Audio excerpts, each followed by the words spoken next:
Top quality और consistent performance के लिए सिर्फ सिल्वर पंप नाम याद रखना। અને હવે ગ્રાફિક્સના માધ્યમથી સમજીશું।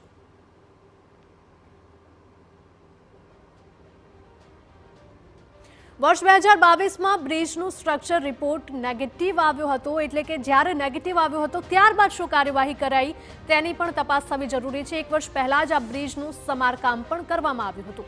સમારકામ છતાં પણ એક વર્ષમાં જ આ બ્રિજ કઈ રીતે તૂટી પડ્યો તેને લઈને પણ અનેક સવાલો છે।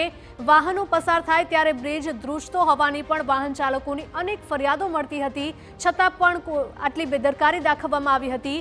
લોકોની રજૂઆતો બાદ પણ પગલાં ન લેવાના આક્ષેપો લાગી રહ્યા છે। આજે સવારે 7:30 વાગ્યે બ્રિજ એકાએક તૂટી પડ્યો હતો। બ્રિજ વચ્ચેના ભાગેથી જ ધરાશાયી થયો હતો। બ્રિજની 2 પિલ્લર વચ્ચેનો એક પિયર કેપ તૂટીને નદીમાં ખાબક્યો હતો। બ્રિજ તૂટતા લગભગ 5 વાહનો આ નદીમાં ખાબક્યા હતા।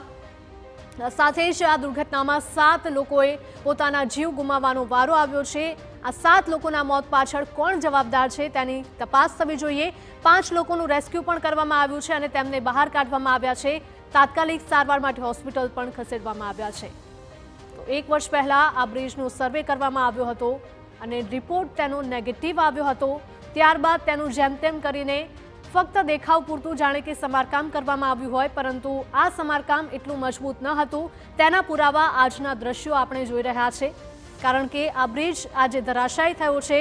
જો યોગ્ય રીતે સમારકામ થયું હોત તો આ બ્રિજ કદાચ આજે ધરાશાયી ન થયો હોત અને 7 લોકોએ પોતાના જીવ પણ ન ગુમાવ્યા।